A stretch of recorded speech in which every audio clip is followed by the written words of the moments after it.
Down 8 or 9 going into the fourth quarter. Rallying, winning, covering. We got ourselves a series, folks. New York, New York with Jastremski is presented by FanDuel Sportsbook. The NBA Finals have gotten quite interesting. And I got to admit, I might have been 6, 7, who's keeping count, Amstel Lights deep after the wonderful second annual JJ Invitational that we had at Silver Lake Golf Course. I might have been feeling it when I was coming back watching the NBA Finals with the Bucks and the Suns. But when the Suns were up by about 8 or 9 points, it looked like Milwaukee was dead to rights. For Milwaukee to have that turnaround in the fourth quarter. And yes, I still cannot believe for the life of me the Booker foul at the end of the game that they didn't call. It was like, and Giannis got the putback. I'm like sitting there watching that game saying, are you kidding me? Are you serious? How in the world do you possibly miss this one?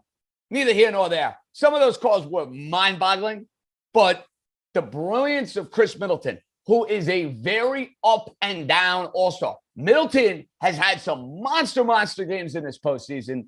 He has also had some games where you wonder where the hell he's been. First 2 games of this series against Phoenix, you wondered, where in the world is Khris Middleton? Well, Middleton goes and gives you 40 points, complimenting what Giannis was able to do. And Giannis, maybe not as dominant as he was in game 2 and game 3, but he's going to have the block that is going to be like the signature moment of this game 4. And I know some were trying to compare it to the LeBron block. What was it against Iguodala in 2016? Let's cool the jets on that. That was game 7 of the NBA Finals. This is game 4 of the NBA Finals. But to me, the biggest shot in this game, as I think about it now, 24 hours after the fact, Pat Connaughton's 3 from the corner. And Connaughton, listen, he runs very hot and cold too. That was like the sort of pick-me-up Milwaukee desperately needed to kind of push him over the top here in this particular game. Now, the good news for Phoenix is this. Chris Paul can't play any worse. Paul was absolutely horrendous in game 4. It's probably the worst game he's had in the postseason. 5 of 13, slipping. You hope that's not going to end up being the signature moment for Chris Paul here in this NBA Finals. Paul is going to play better, and Phoenix is going to play better as they return home. Phoenix only 7 of 23 from 3. They're a much better shooting team than that. So far, home cooking has kind of told the tale of this NBA Finals. You finally got a really down-to-the-wire, fun, competitive game because the first 3 games of this series have kind of been blasé. Phoenix are out, Milwaukee are out.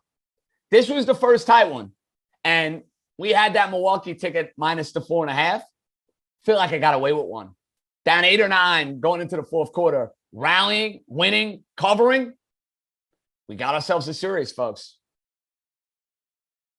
The question is going to be, can Milwaukee take the performances of game 3 and game 4 and now travel, take them on the road, and win on the road? They won a game 7 in Brooklyn. You give them credit for that. They won a game 6 in Atlanta, and I know Trae Young was hobbled, but no Giannis. You give them credit for that. Milwaukee wants to win a title. I mean, listen, this is not rocket science. This is obvious. Anybody listening is going to know this. Got to find a way to win, playing away from whatever they're calling that place these days. What is it? The Deer Den? I don't even know what they're calling Milwaukee these days. They have the dopey graphic anytime I watch any of the games, and I forget. It really doesn't matter. We got ourselves a series. I'm fired up for game 5 on Saturday night, and I hope this is going to be a baller sports weekend.